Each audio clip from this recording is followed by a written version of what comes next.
Good morning. Fit India के super hit bulletin में बहुत स्वागत है आपका। मैं हूं आपके साथ वर्षा शर्मा। Good morning. हम मौजूद हैं नोएडा के बायोडायवर्सिटी पार्क में। फिट इंडिया का सुपर हिट बुलेटिन लेकर मैं हूं आपके साथ श्वेता श्रीवास्तव। तो बायोडायवर्सिटी पार्क से तमाम देश दुनिया की बड़ी खबरें जो हैं वो आज हम आपके सामने फिट इंडिया के सुपर हिट बुलेटिन में रखने वाले हैं। और इसके बाद आपको दिखाएंगे फ्रेश एंड फास्ट, जिसमें आज की तमाम ताजा तरीन खबरें भी आगे आपके सामने होंगी। तो बने रहिए हमारे साथ। और सबसे पहले बड़ी खबर के साथ शुरुआत करेंगे। देखिए, पाकिस्तानी आर्मी का ऑपरेशन बलूचिस्तान में जारी है, क्योंकि बंधक बनाए गए हैं पाक आर्मी के 214 जवान। हैरान कर देने वाली ये खबर जब कल सामने आई थी तो आपको ये बताते हैं कि करके ग्राफिक्स के जरिए कि कैसे इस पूरे हाईजैक को अंजाम दिया गया है। तो जाफर एक्सप्रेस पाकिस्तान के क्वेटा से पेशावर के लिए निकली थी और उसी दौरान जब 450 से ज्यादा जो लोग थे इसमें यात्री सफर कर रहे थे, बड़ी संख्या में पाकिस्तानी सेना, पाकिस्तानी खुफिया एजेंसी ISI और पाकिस्तान पुलिस के जवान भी इसमें शामिल थे। आपको बता दें, देखिए, बलूच आर्मी ने ट्रेन को टारगेट करने के लिए बलूचिस्तान के जो पहाड़ी इलाके हैं उनको चुना था। वहां पर 17 सुरंगें हैं और इसी वजह से ट्रेन की स्पीड जो है वो कम होती है। और जैसे ही ट्रेन सुरंग वाले इलाके में पहुंची उसकी रफ्तार धीमी हो गई।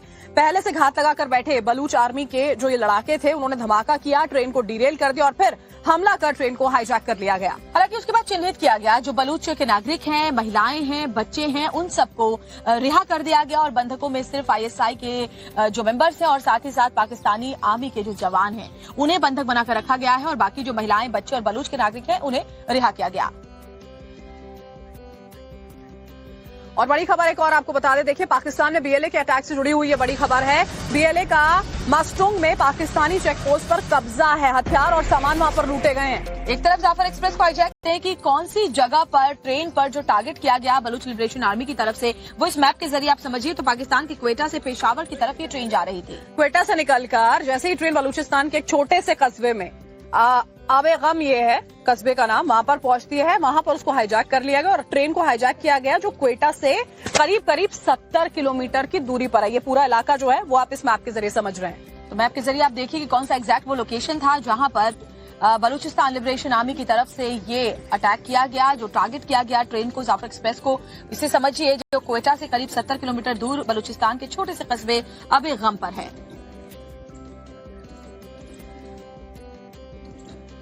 और देखिए, पाकिस्तान ट्रेन हाईजैक से जुड़ी एक और बड़ी खबर जो है वो भी यहाँ पर हम आपको बता देते हैं। बंधक बनाए गए पाक सैनिकों की जो लिस्ट है, जो उनके नाम है वो यहाँ पर सामने आ गए हैं। नव भारत पर बंधक बनाए गए जिस संगठन ने ये पूरा अटैक किया है और उस संगठन के बारे में अगर जानकारी दें, बलूच लिबरेशन आर्मी के बारे में, तो कौन है बलूच लिबरेशन आर्मी? ग्राफिक्स के जरिए समझिए, एक विद्रोही और सशस्त्र अलगाववादी संगठन है जो पाकिस्तान के बलूचिस्तान प्रांत में लंबे समय से एक्टिव है। और आप देखिए, राजनीतिक और सांस्कृतिक पहचान के लिए लगातार ये संघर्ष कर रहा है। बलूचिस्तान की आजादी की मांग को लेकर लड़ाई इसकी जारी है।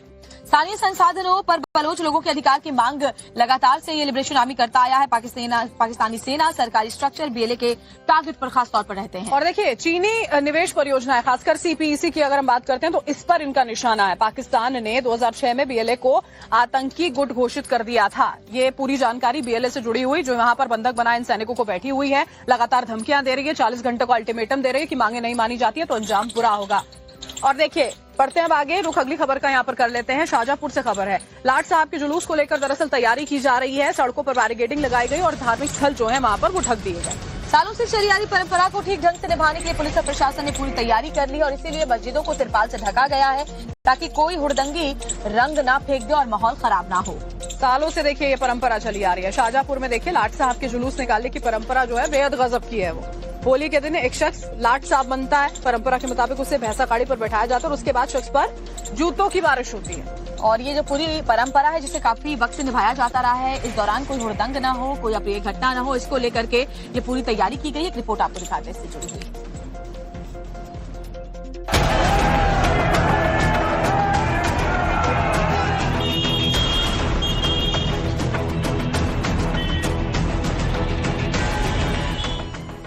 Never a dull moment in India, यानी हमारे देश में बोर होने के लिए कोई जगह नहीं है। यहाँ विविधताओं, परंपराओं, रीति रिवाज यहाँ की खूबसूरती है जो समाज और लोगों को अपनी जड़ों से जोड़े रखती है। उत्तर प्रदेश के शाहजहांपुर में भी एक ऐसी ही अनोखी परंपरा है जो सालों से चली आ रही है। यहाँ होली के दिन लाट साहब का जुलूस निकाला जाता है। इस परंपरा के तहत एक शख्स को लाट साहब बनाकर भैंसा गाड़ी पर बैठाया जाता है, उसे जूते मारकर पूरे शहर में घुमाया जाता है। लाट साहब का जुलूस शहर में शांतिपूर्ण तरीके से निकले और परंपरा ठीक तरीके से संपन्न हो सके, इसके लिए शहर की सभी मस्जिदों को तिरपाल से ढक दिया जाता है ताकि कोई हुड़दंगी मस्जिदों के ऊपर रंग न फेंक सके। मुख्य रूप से हमारे धार्मिक स्थल जो होते हैं उनको ढके जाने की परंपरा है। तो छोटे लाट साहब पे 6 धार्मिक स्थल एवं 17 धार्मिक स्थल हमारे बड़े लाट साहब रूट पे हैं और इसी प्रकार कुछ महत्वपूर्ण हमारे एंट्री पॉइंट है और कुछ धार्मिक स्थल मस्जिद मजार हैं जिनकी बैरिकेटिंग की जाती है बिजली के ट्रांसफार्मर आदि की। तो 29 हमारे छोटे लाट साहब में हैं और 61 बैरिकेटिंग के स्थल बड़े लाट साहब में हैं।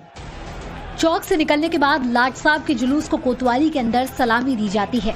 लाट साहब कोतवाली पहुंचते हैं जहां पूरे साल का लेखा जोखा मांगा जाता है। शाहजहांपुर में इस बार चौक से बड़े लाट साहब और सराय काइयां से छोटे लाट साहब का जुलूस निकाला जाएगा, जिसको लेकर पुलिस प्रशासन तैयार है। तो रास्ते में पड़ने वाला मस्जिदों को भी ढका गया है और पिछले साल से ज़्यादा इस बार उस दोनों जुलूसों में हम लोग ड्यूटी भी बढ़ा रहे हैं और इसके अलावा जो संवेदनशील पॉइंट्स है उसमें हम लोग पिकेट ड्यूटी भी लगा दिया है। शाहजहांपुर की होली बेहद ही संवेदनशील मानी जाती है। यहाँ निकाले जाने वाले लाट साहब के जुलूस को लेकर प्रशासन 1 महीने पहले से ही तैयारी करना शुरू कर देता है। बताया जा रहा है कि ये परंपरा साल 1857 से चली आ रही है, जिसमें लाट साहब के जुलूस के दौरान जूते और झाड़ुओं से पिटाई की जाती है और एहतियातन तौर पर मस्जिदों को तिरपाल से ढक दिया जाता है। और चलिए इस पुरानी परंपरा के बारे में थोड़ी सी जानकारी आपको देते हैं। तो शाहजहांपुर में ये सालों से परंपरा चली आ रही है जिसमें एक शख्स लाट साहब बनता है और लाट साहब का जुलूस निकाला जाता है। और देखिए यहाँ पर जुलूस में बड़ी संख्या में हुड़दंगी भी शामिल हो जाते हैं जो असामाजिक तत्व हैं और सुरक्षा की दृष्टि से मुस्लिम धार्मिक स्थलों को इसी वजह से ढका जाता है कि कहीं कोई हुड़दंगी मस्जिदों के ऊपर रंग ना फेंक दे, ये कहीं ऐसा ना करे कि जो मुस्लिम समुदाय के लोग हैं उनके ऊपर रंग ना डाल दे और माहौल खराब ना हो, सौहार्द बना रहे। इसीलिए मस्जिदों पर ये तिरपाल जो है वो लगाई जाती है, सौहार्द बना रही। और देखिए इसीलिए मस्जिदों पर तिरपाल लगाई गई है। शासन की ओर से धार्मिक स्थलों की सुरक्षा जो है वो इस तरह से निभाई जाती है, पूरी की जाती है। तो लाट साहब के जुलूस के दौरान क्योंकि हुड़दंगी शामिल होते हैं और जिस तरह के माहौल खराब करने की इस वक्त कोशिश की जा रही है कुछ असामाजिक तत्वों की तरफ से, कहीं कोई इस हुड़दंग का फायदा उठा करके, इस परंपरा का फायदा उठा करके माहौल को खराब ना करे।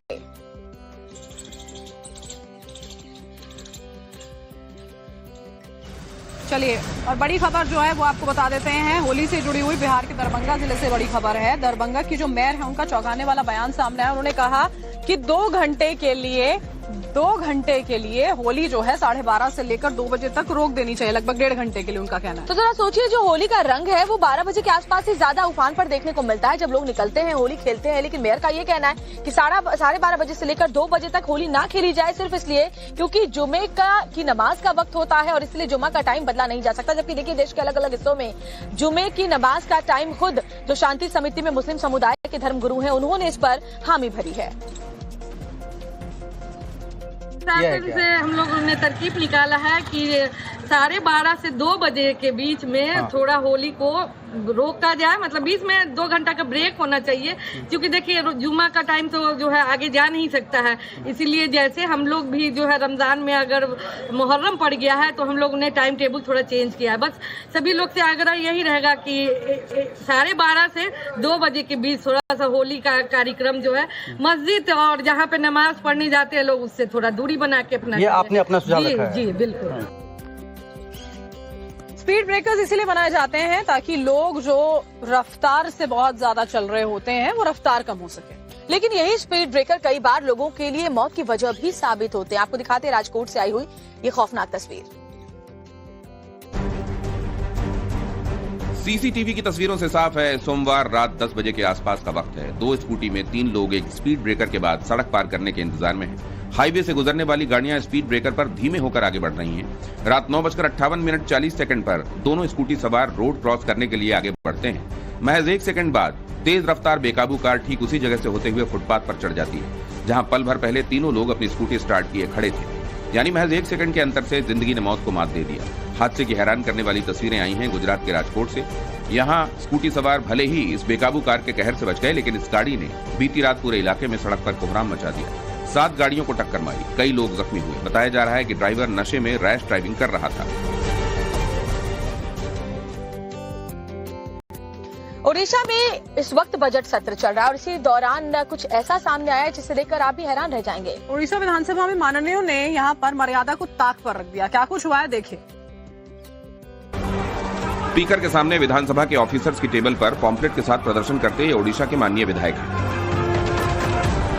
प्रोटेस्ट के बाद हंगामा ऐसा बरपा कि सत्ता पक्ष और विपक्ष के विधायकों में धक्का मुक्की और मारपीट की नौबत आ गई। ओडिशा विधानसभा में उस वक्त हंगामा हो गया जब सत्ताधारी बीजेपी और विपक्षी कांग्रेस के विधायक सदन में आपस में भिड़ गए। प्रश्नकाल के दौरान बीजेपी विधायक जय नारायण मिश्रा और कांग्रेस विधायक तारा प्रसाद के बीच पहले तीखी नोकझोंक हुई और इसके बाद बात हाथापाई तक पहुंच गई। विधानसभा में अफरा तफरी के हालात बन गए। स्पीकर ने हस्तक्षेप कर व्यवस्था बहाल की। हंगामे की वजह से सदन की कार्यवाही को स्थगित करना पड़ा।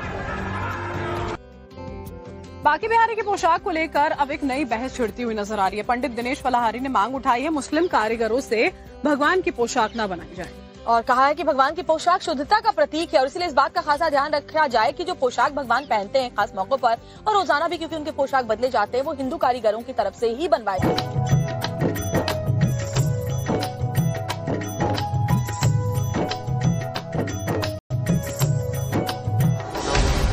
बांके बिहारी पर शुरू हिंदू मुसलमान, भगवान की पोशाक पर छिड़ा घमासान, मुस्लिम कारीगरों से ना बनवाएं कपड़े, पंडित दिनेश फलहरी ने जताई आपत्ति।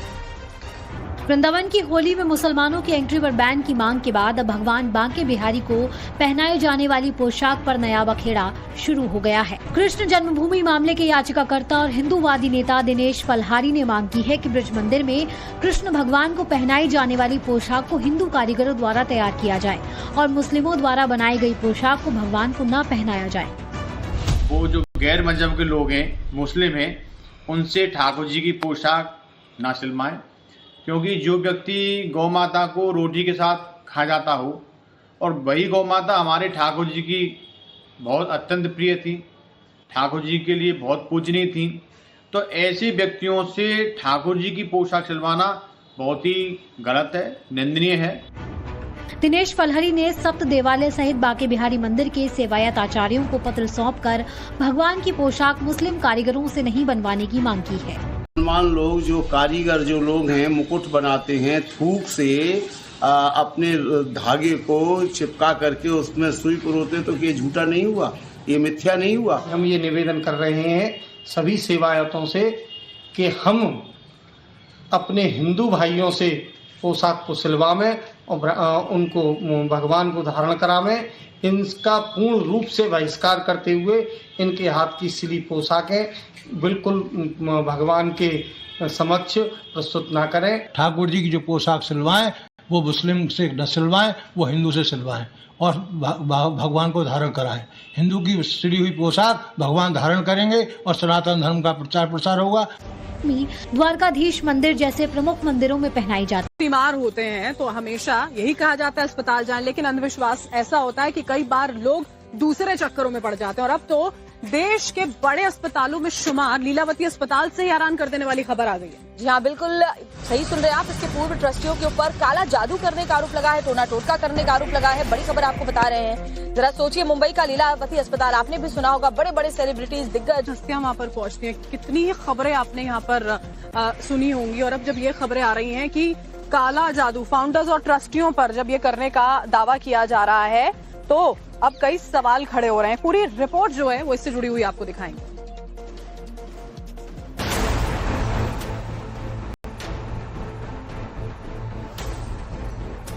लीलावती हॉस्पिटल में काला जादू। एक जो बहुत ही शॉकिंग घटना और जो हमारे सामने आई थी वो थी ब्लैक मैजिक से संबंधित, काले जादू से संबंधित। ट्रस्टियों के कमरे में किया टोटका। एम्प्लॉइज थे, उन्होंने आके बताया कि जिस रूम में आप बैठते हैं, प्रशांत भाई बैठते हैं या मिसेस चारू मेहता बैठती हैं, इस रूम में कुछ ब्लैक मैजिक करके आर्टिकल्स कुछ फ्लोर के नीचे दबाए गए हैं। टोने टोटके से जुड़े मिले 8 कलश। वीडियोग्राफी करते हुए वो फ्लोरिंग को खोदा गया और उसके नीचे से 8 कलश निकले जिसमें कुछ ह्यूमन रिमेन्स। काले जादू के चक्कर में फंसे founder. The purpose and the belief और वीवीआईपी लोगों के इलाज को लेकर अक्सर सुर्खियों में रहता है। इन दिनों काले जादू को लेकर चर्चाओं में है। काला जादू भी ऐसा जिसने लीलावती अस्पताल के फाउंडर्स को ही अपने कंट्रोल में कर लिया। तो उन्हें टोटके के दावों को तब और भी दम मिला जब ट्रस्टियों के कमरे की खुदाई की गई, जहां कथित काले जादू के सामान से भरे 8 कलश मिले हैं। वीडियोग्राफी करते हुए वो फ्लोरिंग को खोदा गया और उसके नीचे से 8 कलश निकले, जिसमें कुछ ह्यूमन रिमेन्स, ह्यूमन बाल थे, बोन्स थी, इस प्रकार की वस्तुएं, कुछ चावल, कुछ और इतर वस्तुएं जो काले जादू के लिए यूज की जाती हैं, ब्लैक मैजिक के लिए यूज की जाती हैं, वो वस्तुएं निकली। लीलावती अस्पताल को चलाने वाले ट्रस्ट के मौजूदा ट्रस्टी प्रशांत मेहता और एग्जीक्यूटिव डायरेक्टर परमबीर सिंह ने अस्पताल में काले जादू से जुड़े राज का पर्दाफाश किया है, जिसके मुताबिक फाउंडर चारू मेहता के कमरे में टोटका किया गया। फुल टाइम ट्रस्टी प्रशांत मेहता के कमरे में भी काला जादू किया गया। बाकी ट्रस्टियों के केबिन में भी टोना टोटका किया गया। तमाम कमरों की खुदाई में 8 कलश निकाले गए। कलश में इंसानी बाल, हड्डियां, चावल, कलावा, सिंदूर, नींबू, मिर्ची, कपड़ा जैसी कई चीजें मिली हैं। टोना टोटका करने का आरोप पूर्व ट्रस्टी और फाउंडर किशोर मेहता के भाई विजय मेहता पर है। आरोप है कि विजय मेहता ने ट्रस्ट और अस्पताल को कब्जाने के लिए पूरा खेल रचा था। लीलावती हॉस्पिटल के फाउंडर हैं किशोर मेहता। किशोर मेहता की पत्नी चारू मेहता भी फाउंडिंग मेंबर है। 2002 में किशोर मेहता इलाज के लिए विदेश गए। भाई विजय मेहता को किशोर मेहता ने एक ट्रस्टी बना दिया। किशोर मेहता की गैर मौजूदगी में विजय मेहता ने एक ट्रस्ट संभाला, लेकिन आरोप है कि ट्रस्ट में विजय मेहता ने जालसाजी की, दस्तावेजों से छेड़छाड़ करके खुद को स्थायी ट्रस्टी बना दिया। किशोर मेहता को स्थायी ट्रस्टी के पद से हटा दिया। विजय मेहता ने अपने बेटे भतीजों को ट्रस्टी बना दिया।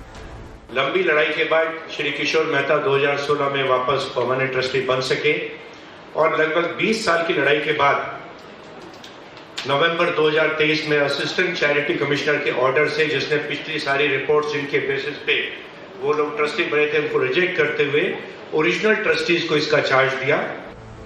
2024 में किशोर मेहता के निधन के बाद बेटे प्रशांत मेहता को स्थायी ट्रस्टी बनाया गया। ऐसे में अब कई धांधली से जुड़े मामले भी सामने आ रहे हैं। आरोप है कि विजय मेहता ने एक ट्रस्टी रहते अस्पताल में हजारों करोड़ के घोटाले को अंजाम दिया है, जिसमें 3 FIR भी दर्ज की गई हैं।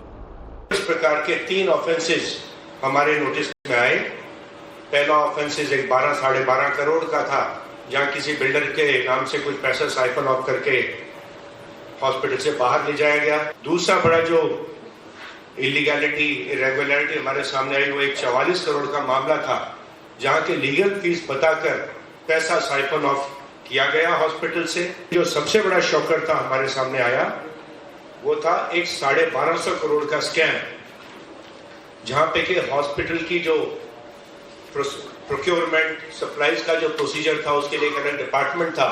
उस डिपार्टमेंट और उस प्रोसीजर को साइड में रखते हुए एक एंटिटी क्रिएट की गई, आउटसाइड एंटिटी एक्नामेड के नाम से, और सारे ट्रस्टीज उसमें इन्वॉल्व थे।